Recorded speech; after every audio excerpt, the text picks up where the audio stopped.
오늘은 리더를 선택하는 몇 가지 기준들, 리더를 선택하는 몇 가지 기준들이라는 제목으로 하나님 말씀 전하도록 하겠습니다. 요즘 우리 교회는 직분자를 세우기 위해서 기도하는 중에 있습니다. 교회 안에 직분자를 세우는 이유는 세움받은 직분자들이 하나님 앞에서 더 헌신할 수 있도록, 충성되게 섬길 수 있도록 그렇게 하기 위함이고, 또 교회 안에서 더 깊이 책임감 있게 봉사할 수 있도록 하기 위함입니다. 직분자를 세우는 일을 통해서 선택받으신 분들은 개인에게 큰 영광이 되는 것이고, 교회적으로도 주 안에서 더 든든하고 튼튼하고 건강한 교회를 세울 수 있으니까 축복된 일이죠. 그래서 우리 교회는 요즘 항존직 직분자를 세우기 위해서 기도하고 있습니다. 그리고 내일부터는 한 주간 특별 새벽 기도를 통해서 더 마음을 모으고 또 하나님 앞에 신실한 주의 종들을 세워달라고 그렇게 기도하려고 합니다. 우리가 직분자들을 세울 때 기도합니다. 왜 기도해야 하는 것일까요? 직분자들을 세우는 과정이 세례 교인들의 투표를 통해서 이루어집니다. 그런데 이 세례 교인들이 한 투표의 결과가 하나님께서 허락해 주신 일이라고 우리가 믿고 고백할 수 있도록 하기 위해서는 반드시 기도하고 그리고 투표를 해야 하는 것이죠. 자기의 사사로운 감정이나 친한 친분 때문에 투표하고 난 다음에 어떤 사람이 세워지게 되면 그 사람 내가 세웠다 이렇게 생각이 되지만, 하나님 앞에 기도하고 사사로운 감정을 내려놓고 어떤 분이 하나님의 일꾼으로서 적합할까 기도하며 세우고 나면, 우리 온 교회 성도들이 기도하고 세웠으니까 저분은 하나님께서 세워주셨다, 하나님께서 우리 교회에 귀한 일꾼 세워주셨다 믿음으로 고백할 수가 있는 것이죠. 그래서 직분자를 세울 때는 반드시 충분히 기도하고 세워야 하는 것입니다. 우리는 이렇게 기도하면서 직분자를 투표할 때에 몇 가지 기준을 가지고 세우면 좋을 것 같습니다. 오늘 말씀을 통해서 리더를 세우는 기준들을 한번 살펴보려고 합니다. 이 기준들은 사실 다음 주일에 있는 공동회의에서 직분자를 세울 때뿐만 아니라 교회 안에 여러 리더들을 세울 때 적용하면 좋을 말씀입니다. 그러니까 예를 들면 목장의 목자를 세울 때에도, 그리고 남녀 선교회의 회장단, 임원을 세울 때에도, 여러 봉사와 사역 부서의 팀장들을 세울 때에도 이런 기준들을 가지고 세우면 은혜가 되고 유익하리라 생각합니다. 이스라엘 백성들이 출애굽을 한 지 이제 2달이 다 되었습니다. 그 사이에 하나님께서는 모세를 통해서 이스라엘 백성들을 애굽에서 건져내시고 홍해 바다를 가르셔서 이스라엘 백성들을 구원해 주시고, 그리고 만나와 메추라기를 주셔서 먹이시고 반석에서 물을 내셔서 생수를 주셔서 마시게 하셨습니다. 얼마 전에는 아말렉과의 전투가 있었는데 모세가 손을 들어 기도함으로 하나님께서 이스라엘에 승리 주셔서 아말렉을 무찌르기도 하였습니다. 불과 2달여 사이에 있었던 일입니다. 꿈같은 시간이 지나가고 있었던 것이죠. 그래서 이제 이스라엘 백성들은 광야에 있게 되었고, 그 소식을 모세의 장인 이드로가 듣게 됩니다. 이드로는 모세의 아내 십보라와 그리고 2 아들들 데리고 모세를 찾아왔습니다. 자기 딸하고 손자들입니다. 데리고 광야에 와서 모세를 만납니다. 오랜만에 식구들이 함께 모였습니다. 하나님께 예배하고 제사하고 같이 저녁 만찬을 나누며 아주 기쁨과 감사 넘치는 시간을 보냈습니다. 모세는 이드로에게 그동안 하나님께서 어떠한 구원의 역사와 은총을 베풀어 주셨는지 간증하고, 이드로는 그 이야기를 듣고 하나님께 영광을 돌리면서 은혜로운 저녁 시간을 잘 보내었습니다. 그리고 이튿날 아침이 되었습니다. 13절과 14절의 말씀을 보겠습니다. 이튿날 모세가 백성을 재판하느라고 앉아 있고 백성은 아침부터 저녁까지 모세 곁에 서 있는지라. 모세의 장인이 모세가 백성에게 행하는 모든 일을 보고 이르되, 내가 이 백성에게 행하는 이 일이 어찌 됨이냐? 어찌하여 내가 홀로 앉아 있고 백성은 아침부터 저녁까지 내 곁에 서 있느냐? 아침에 모세는 재판의 자리에 앉아 있습니다. 이스라엘 백성들은 길게 줄을 서 있습니다. 이 장면이 모세의 장인 이드로의 눈에는 아주 이상하게 보이기도 하고 특별하게 보이기도 했습니다. 그래서 모세에게 묻습니다. 자네는 백성들의 일을 어떻게 이렇게 처리하는가? 어찌하여 아침부터 저녁까지 백성을 모두 자네 곁에 세워두고 자네 혼자만 앉아서 일을 처리하는가? 모세가 대답을 합니다. 15절에서 18절에 기록되어 있습니다. 모세가 그의 장인에게 대답하되 백성이 하나님께 물으려고 내게로 오미라. 그들이 일이 있으면 내게로 오나니 내가 그 양쪽을 재판하여 하나님의 율례와 법도를 알게 하나이다. 모세의 장인이 그에게 이르되 내가 하는 것이 옳지 못하도다. 너와 또 너와 함께한 이 백성이 필경 기력이 쇠하리니 이 일이 내게 너무 중함이라. 내가 혼자 할 수 없으리라. 모세가 재판 자리에 앉아 있고 이스라엘 백성들이 줄을 서서 기다리고 있는 이유는 백성들의 송사를 판결해 주기 위해서입니다. 이스라엘 백성들이 수백만 명입니다. 함께 모여 살고 있으니 서로 갈등도 있고 다툼도 생깁니다. 옳고 그름을 해결해 주어야 할 일들이 생겨나는 것이죠.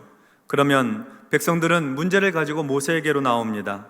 모세는 그들의 이야기를 들어보고 하나님께 여쭈어 보아 하나님 뜻을 따라 판결을 해 줍니다. 그렇게 함으로 해서 하나님의 법도와 율례를 알게 합니다. 좋은 일이죠. 사람들에게 있는 송사를 하나님께 물어 판결을 해주는 일은 좋은 일입니다. 그런데 문제는 이 판결을 해줄 수 있는 사람은 모세 한 사람이고 문제를 가지고 오는 사람들은 매일 수천 수만의 사람들이 문제를 가지고 온다는 데 있습니다. 아침부터 저녁까지 하루 종일 재판을 진행한다고 한들 몇 건이나 처리할 수 있겠습니까? 그래서 그 상황과 이야기를 다 들은 이드로가 모세에게 조언을 해줍니다. 자네 이렇게 하는 것은 옳지 못하네. 자네에게도 너무나 힘든 일이 되겠고 더욱 문제는 백성들이 이 땡볕에 사막 광야에서 하루 종일 줄을 서서 기다려야 하니 그들이 지쳐서 모두 쓰러지게 되면 큰일이 나겠네. 그러면서 이드로가 모세에게 지혜로운 조언을 해줍니다. 19절부터 22절의 말씀입니다. 이제 내 말을 들으라. 내가 내게 방침을 가르치리니 하나님이 너와 함께 계실지로다. 너는 하나님 앞에서 그 백성을 위하여 그 사건들을 하나님께 가져오며 그들에게 율례와 법도를 가르쳐서 마땅히 갈 길과 할 일을 그들에게 보이고 너는 또 온 백성 가운데서 능력 있는 사람들 곧 하나님을 두려워하며 진실하며 불의한 이익을 미워하는 자를 살펴서 백성 위에 세워 천부장과 백부장과 50부장과 10부장을 삼아 그들이 때를 따라 백성을 재판하게 하라. 큰 일은 모두 내게 가져갈 것이요 작은 일은 모두 그들이 스스로 재판할 것이니 그리하면 그들이 너와 함께 담당할 것인즉 일이 내게 쉬우리라. 이드로의 조언은 이렇습니다. 백성의 문제들을 가지고 오면 그 문제를 가져오게 하여서 하나님께서 들려주시는 말씀, 하나님의 율례와 그리고 법도들을 받아서 재판을 해주라는 겁니다. 그런데 그 당사자 한 사람에게만 말하지 말고 온 백성들이 듣는 데서 그 율례와 법도를 가르쳐주라는 거예요. 그래서 그 하나님의 말씀을 듣고 자기들끼리 스스로 해결할 수 있는 문제들은 쉽게 해결할 수 있도록 하라는 것이죠. 누구나 다 알아들을 만한 일반적인 원칙들, 누구나 적용할 수 있는 그런 큰 틀에서의 대원칙과 원리들을 백성 모두에게 가르쳐 주라는 것입니다. 하나님의 율례와 법들을 따라 스스로 판결할 수 있도록. 예를 들면 이런 것이겠죠. 부모님께 잘해드려야 됩니다. 효도해야 됩니다. 다른 사람을 때리거나 폭력을 행사해서는 안 됩니다. 사람을 죽이는 일은 없어야 됩니다. 간음하지 말아야 됩니다. 도둑질하지 말아야 됩니다. 거짓말하지 말아야 됩니다. 다른 사람의 물건을 빌렸으면 반드시 갖다 줘야 되고 누군가에게 일을 시켰으면 품삯을 줘야 됩니다. 이런 일반적으로 사람들 사이에서 통용할 수 있는 질서들을 가르쳐주는 것이죠. 그래서 그것을 통해서 스스로 문제를 해결할 수 있도록 도우라는 것입니다. 그런데 이제 문제는 좀 복잡한 사건들과 소송들입니다.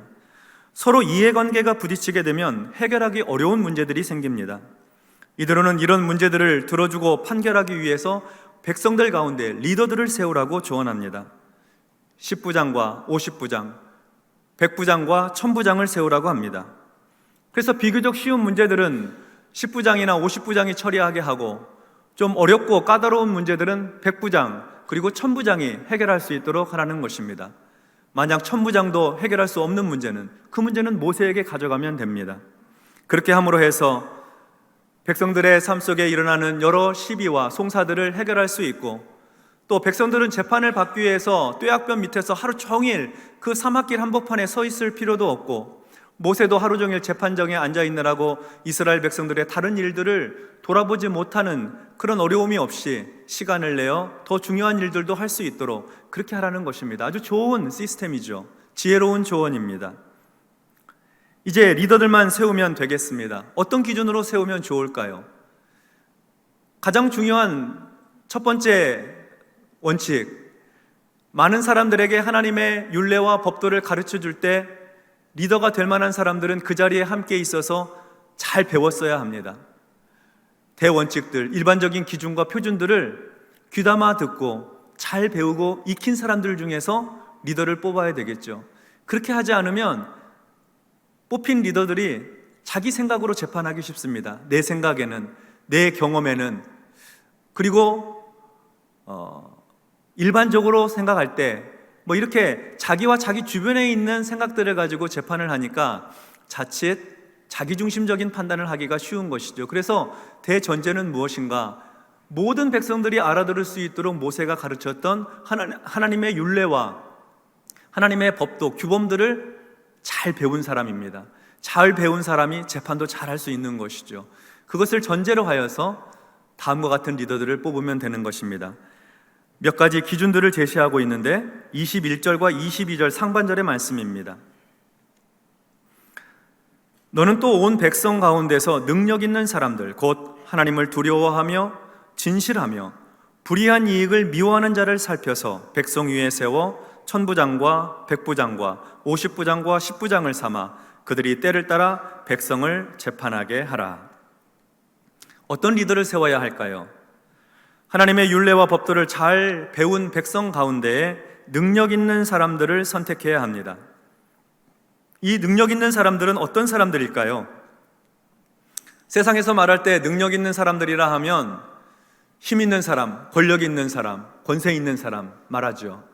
돈이 많은 사람, 부유한 사람, 많이 배운 사람, 학식이 높은 사람, 그래서 어떤 문제를 해결해 줄 수 있는 사람, 그런 사람을 능력 있는 사람이라고 합니다.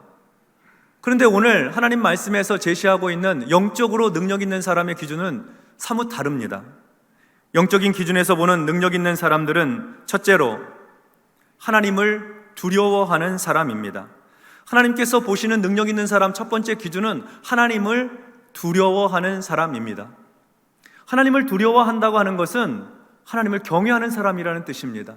하나님께서 살아계시고 우주와 만물을 다스리시며 역사를 주관하시는 하나님이시라는 것을 믿음으로 고백하고 하나님을 섬기는 사람입니다.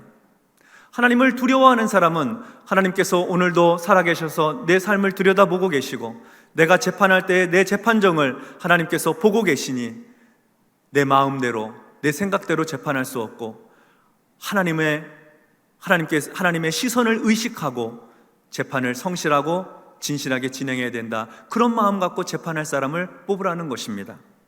하나님을 두려워하는 사람은 겸손합니다.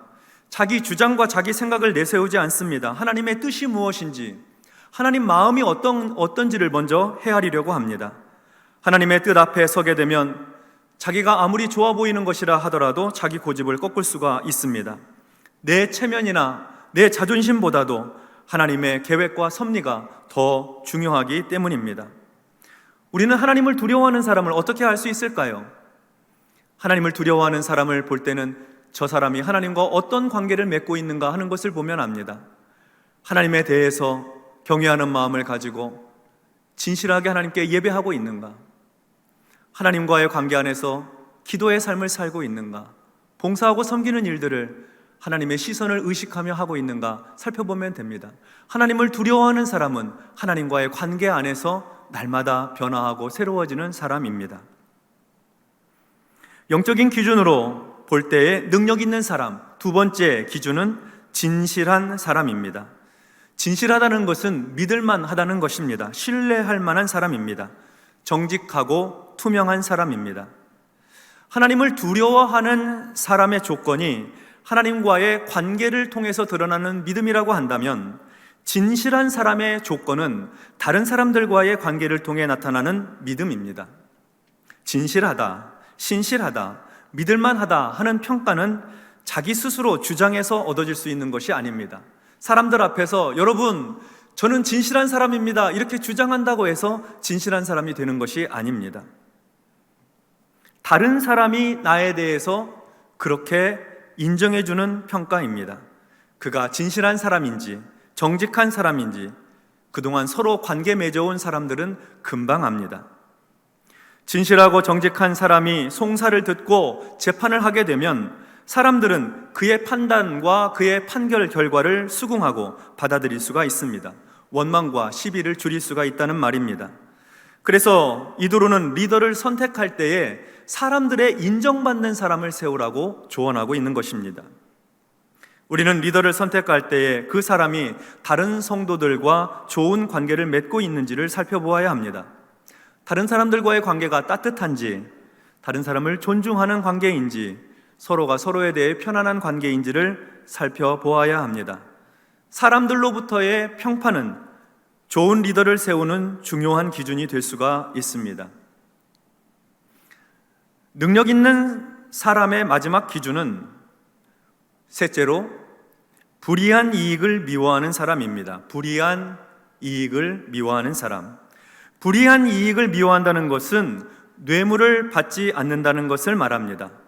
뇌물은 재판을 굽게 합니다. 뇌물은 생각을 흐트려 놓습니다. 사사롭게 이익을 취할 마음이 가득한 채로 재판을 하게 된다면 백성들의 송사를 공정하게 다룰 수 없을 것입니다. 하나님을 두려워하는 믿음이 하나님과의 관계에서 드러나고 진실한 사람의 모습이 다른 사람들과의 관계에서 나타나는 것이라고 한다면, 이 불이한 이익을 미워하는 것은 자기 자신과의 관계 안에서 드러나는 기준이 됩니다. 불이한 이익은 자기 양심의 문제와 직결되기 때문입니다. 뇌물은 양심에 꺼리끼는 일이 됩니다. 불이한 이익을 조금 더 확장시켜 이해해 보면 그것은 사람의 낯을 보고 재판을 한다는 것을 말합니다. 내가 잘 아는 사람, 나와 친한 사람의 편의를 봐주는 것입니다. 마을에 힘 있는 사람, 권력 있는 사람, 돈이 많은 부유한 사람에게 더 유리한 판단을 하도록 마음 쓰는 것, 그것 자체가 이미 불이한 이익에 마음을 뺏긴 사람의 모습이죠. 자기 스스로를 속이고 있는 것입니다. 그러나 불이한 이익을 미워하는 사람은 뇌물을 싫어합니다. 양심에 따라 판단하기 위해서, 양심에 따라 판단하기 위해서 자기 스스로를 속이지 않으려고 애를 씁니다. 그것이야말로 진정한 자존감을 지키는 일이죠. 그래서 리더를 선택할 때는 양심을 따라 일하는 사람을 선택할 수 있어야 됩니다. 모세는 장인 이드로의 조언을 받아들였습니다. 그래서 백성들에게 하나님의 율례와 법도를 가르쳐서 일반적인 일들은 스스로 해결할 수 있도록 하였습니다. 그리고 하나님의 말씀을 잘 받아들이고 익히고 이해한 사람들 가운데에 능력 있는 사람들을 세웠습니다. 곧 하나님을 두려워하는 사람, 진실한 사람, 불이한 이익을 미워하는 사람을 선택하여 천부장, 백부장, 50부장, 10부장의 직책을 맡겼습니다. 그리고 그들은 각자의 맡은 직책에 따라서 이스라엘 백성들의 재판을 진행함으로 말미암아 백성들이 자신들의 송사를 가져와서 재판받고, 그리고 백성들의 공동체가 질서 있게 행할 수 있도록 하였습니다. 더 이상 땡볕에 줄을 서지 않아도 되었고, 모세도 재판하느라고 시간을 다 써서 더 중요한 일들, 사람들을 돌아보고 그리고 이스라엘 백성들을 하나님의 말씀으로 안내하는 그런 일들을 더 감당할 수가 있었던 것이죠. 모든 일들이 순적하고 은혜롭게 잘 진행이 되었습니다. 뿐만 아니라 처음에는 재판과 송사를 위해 세웠던 이 10부장, 50부장, 100부장, 1000부장의 제도가 가나안 땅에 들어가서 정복전쟁을 수행하고 가나안 땅에 정착하여 사는 동안에 블레셋을 비롯한 인근 민족과의 전쟁을 수행할 때는 군사 조직으로 사용되었습니다. 10명 단위의 군대, 100명, 1000명 단위의 군대를 만들어서 군대 지휘관들을 삼은 것입니다. 그렇게 함으로 해서 전쟁을 효율적이고 효과적으로 수행할 수 있도록 했습니다. 한 가지 일이 양쪽 일에 다 유익하게 된 것이죠. 재판을 수행하는 일과 전쟁을 행하는 일에 다 유익했습니다. 일석이조의 복이 되었습니다. 성도 여러분, 요즘 우리는 항존직 직분자를 세우기 위해서 기도하고 있습니다. 어떤 분 세워야 할까요? 하나님 보실 때에 능력 있는 사람 세워야 합니다. 세상의 기준을 따른 능력 있는 사람 아닙니다. 하나님 보실 때 능력 있는 분을 우리가 세워야 되겠습니다. 구체적으로 어떤 모습입니까? 하나님을 두려워하는 사람을 세워야 됩니다. 겸손하게 하나님 섬기는 사람 세워야 되겠습니다. 진실한 사람 세워야 됩니다. 믿을만하고 신실하고 다른 사람들과의 관계가 따뜻하고 원만한 분을 세우는 것이 좋겠습니다. 그리고 세 번째로 불의한 이익을 미워하는 사람을 세워야 합니다. 양심의 법에 따라 행동할 수 있는 사람, 자기의 유익을 구하는 사람이 아니라 자기의 자존감을 귀하게 여겨서 양심을 따라 행할 수 있는 그런 리더들을 세우는 것이 좋겠습니다. 이 일을 위해서 우리는 한 주간 기도하게 될 것이고 또 자료집을 보면서 한 분 한 분 축복하면서 기도할 것입니다. 우리 가운데는 이번에 항존직 직분 후보자로 추천받으신 분들도 많이 계십니다. 교회적으로 보면 전체 인원이 한 160여 명 이번에 추천을 받으셨습니다. 한 분 한 분 면면을 살펴보면 참 훌륭한 분들을 우리 장로님들이 추천을 해 주셨습니다. 그래서 누가 피택되더라도 좋은 분으로 하나님께서 하나님 나라 일꾼으로 세우셔서 우리 모두가 환영하고 감사할 분들로 세워주셨습니다. 근데 우리 중에는 오늘 하나님 말씀의 기준에 비추어 볼 때 나는 많이 부족한 것이 아닌가 하고 생각하는 분이 혹시 계실지 모르겠습니다. 하나님을 두려워하는 믿음, 사람들과의 좋은 관계들을 통해서 진실하고 정직하다는 평판을 얻을 수 있는 믿음, 나 스스로 양심의 거리낌이 없이 불의한 이익을 미워할 수 있는 그런 믿음, 그런 믿음에 비추어 보면 나는 너무나 부족한 사람이 아닌가 하고 생각할 수 있습니다. 그런 마음은 하나님 앞에 겸손하고 좋은 마음이죠. 그래서 사실 이 기회에 우리 모두는 추천을 받으신 분들과 그리고 모든 성도님들이 함께 우리가 바라봐야 될 것은 우리 자신이 가지고 있는 이 자격이 충분한가 하는 것보다도 우리에게 이 일들을 수행하게 해주시고 우리를 추천해 주신 예수님께 우리의 시선을 고정시켜야 됩니다. 왜냐하면 예수님이야말로 하나님 앞에 가장 능력 있는 분이셨기 때문입니다. 하나님을 두려워하고 하나님을 경외하는 일에 예수님처럼 그렇게 하신 분이 없습니다. 완벽하시죠. 진실한 사람이셨습니다. 사람들과의 관계 안에서 따뜻하고 온유하고 친절하고 사람들의 필요를 채우고 사람들 모두가 다 예수님을 좋아했습니다. 예수님을 따랐습니다. 예수님은 불의한 이익을 미워하셨습니다. 예수님은 양심에 거리낌이 없이 행하셨습니다. 우리와 함께 사시면서 언제나 옳고 바른 길들을 가셨고 그렇게 가르쳐 주셨습니다. 그러므로 그리스도 안에서 능력 있는 사람이 되기를 소원한다면 가장 능력 있으신 예수 그리스도를 바라봐야 합니다. 어떻게 하면 하나님을 두려워하는 마음으로 경외하며 하나님을 잘 섬길 수 있을까? 예수님을 보고 배우면 됩니다. 어떻게 하면 진실한 사람 될 수 있을까? 예수님을 보고 배우고 어떻게 하면 양심에 거리낌이 없이 불의한 이익을 미워하는 그런 사람으로 살 수 있을까? 주님 바라보면 되는 것입니다. 항존직 직분자로 추천받으신 분들도 주님을 바라보시고 그리고 우리 온 교회 성도님들도 주님을 바라보셔서 능력 있는 그리스도인으로 능력 있는 성도로 하나님께서 쓰시기에 합당한 일꾼들로 성장해 나가고 변화해 나가고 성숙해가는 그런 축복을 얻으시기 바랍니다. 공동체 안에서 우리가 직분자를 세울 때 얻는 축복이 바로 이것입니다. 공동체 안에서 직분자를 세우는 동안 우리 스스로 하나님 앞에 신실한 종으로 기도하고 새로워지고 성장할 수 있는 기회를 갖게 되는 것이죠. 이번에 이 공동의회를 통해서 하나님께서 기뻐하시는 일꾼 직분자들을 세우는 이 과정을 통하여 우리 바른교회가 믿음이 한 단계 더 성장하게 되고 성숙하게 되고 하나님과 사람 앞에 덕을 세우는 교회, 세상에 희망을 주는 교회, 교회들의 희망이 되는 교회, 하나님이 축복하시는 아름다운 바른교회 되시기를 주님의 이름으로 축원합니다. 아멘. 기도하겠습니다. 하나님 아버지 감사합니다. 우리가 하나님 앞에서 능력 있는 사람, 좋은 리더들이 되기를 소원합니다. 하나님을 두려워하고 진실하고 불의한 이익을 미워하는 그런 리더들이 되기를 소원하오니 하나님, 우리 모든 교회의 성도님들, 특별히 이번에 항존직 직분자로 추천받으신 분들에게 성령으로 충만하게 해주셔서 예수님을 닮아 하나님이 기뻐하시는 하나님 나라 일꾼들로 새로워질 수 있도록, 성장해 갈 수 있도록 축복하여 주시옵소서. 내일부터 한 주간 기도하면서 분별하여서 지혜롭게 귀한 일꾼들 잘 세우게 해주시고 그 결과를 하나님께서 우리에게 주신 결과로 인정하고 믿음으로 받아서 모두가 함께 기뻐하고 감사하고 즐거워할 수 있는 공동의회가 될 수 있도록 우리 하나님 도와 주시옵소서. 예수님의 이름으로 기도하옵나이다. 아멘.